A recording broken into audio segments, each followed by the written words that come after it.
fekk yëpp ñaale xëpp kaani si seen bët yi ngeen may saf ay déchets plastiques. Fidèle internaute d'Europe 221, welcome to the Galsen Analyse. Vous êtes en compagnie de Babacar Ndour, l'animateur préféré de ton rappeur préféré. Chronique tey bi, on va parler de Moïse NG. Moïse NG borom déchets plastiques, aka doo sama papa du ma sa doom, un jeune rappeur dëkk Colobane, jeune ci âge,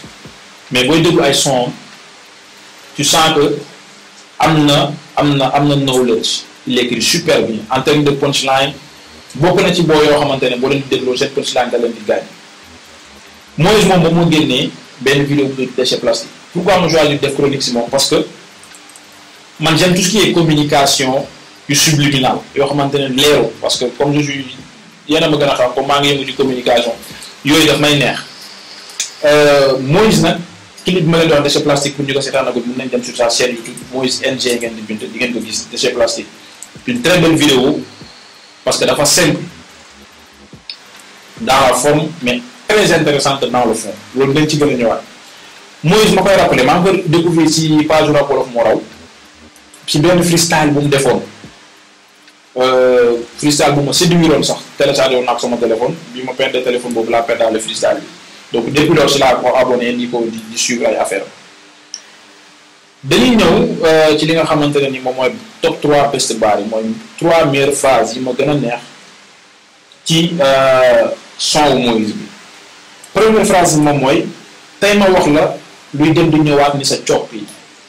excusez-moi si terme mais noonu la ko waxee. wax jooju c'est rigolo mais punchline bu garaaw la. loo xamante ne dafay dem di ñëwaat maanaam entre guillemets mën naa ne mooy dafa am du répondant loo ko wax dala koy delloo mooy li dem di ñëwaat mu def ko lu imagé jël référence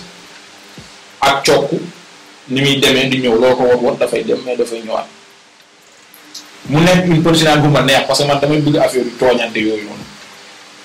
Deuxième phrase bi moom mooy ku ma topp si mbind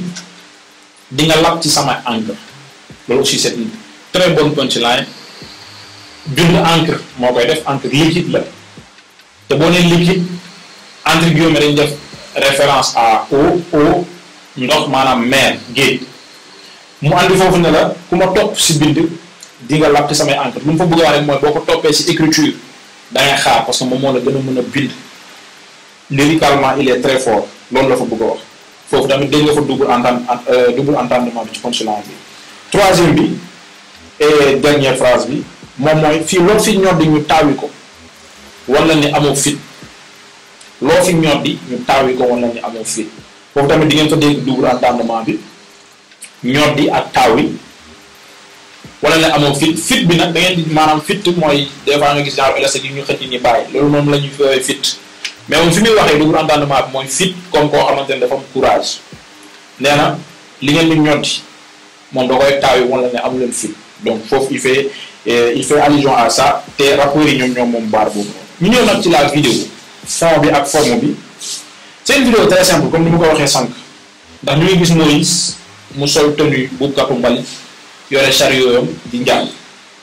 mais li ci intéressant mooy dafa am ay message yu nekk ci biir vidéo bi je sais pas ndax ñenn ñi gis nañ ko wala gisuñu ko mais Moïse il a clashé des rappeurs indirectement ci vidéo bi surtout la nouvelle génération te dinañ ci ñëw benn par benn ndax dañoo am problème amuñu problème je sais pas. Gis nañ ci bi bu ñuy dox noonu ci vidéo bi di ngeen ko gis mu jël benn carton bu bind parcelle PA mu sànni ko ci chariot bi ñu buubee mbalit bi. te ko wax parcelle actuellement wax Akatsuki wax Badou The Wise wax Weezy Mike su ma juumul Weezy Mike je pense waa parcelle la donc foofu waa parcelle la jël sànni leen ci mbalit déchets plastiques yi mu jëlaat aussi Géejawaay ku ko wax actuellement di nga wax ay ñoom Kid Veli ñoom Dope Master Boy beneen Akatsuki bi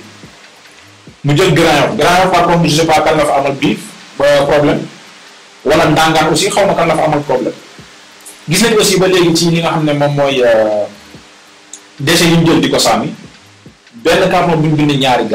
gaar ku ko dégg rek sa xel dafay dem ci taal bi day dem ci PNB parce que mun naa ne actuellement ñoom ñooy rappeurs yi représenté Thiès donc foofu ci vidéo bi di ngeen sentir ne muy clash gars yi parce que mu ngi leen jàppee ay déchets yoo xam ne dañ leen war a tuuri xam naa waa UCG nag moom am nañ soxla bu ñu demee war a tuur suñu rappeurs yi am nañ soxla mais fa ngay gën a comprendre ne dafay clash gars yi mooy am na benn instant bu mu naan clash nga am Instagram ñu daje market nga ne pat foofu aussi il montre un peu rappeurs yi souvent li ñu ñooti du ñoom mun nañ la clash mais bu ñu dajee ak yow dañ lay bëgg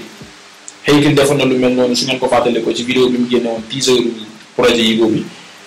gaañ bu ko saagandee ci commentaire yi Instagram dajee moom di ko bëggee donc vidéo bi ci fond bi wax naa ko dafa simple mais dans la forme am na ay messages yu cachés yu nekk ci biir mooy clash yi ñu def yeneen rappeurs yi est-ce que yeneen rappeurs dinañ tontu wala duñ tontu point d'interrogation yéen aussi bu fekkee xam ngeen ñeneen rappeurs yi ngeen dégg yu mel ni waa Grand Yoff yi waa Ndangaan te man xaw ma ñan lay def allusion foofu dem leen tuuri bind leen ko ci commentaire yi di leen wax aussi aller suivre Moïse NG c'est un garçon un jeune très talentueux mën na bind am na flow am na technique te su ngeen dégloo son de ces plastiques bi di ngeen comprendre li may wax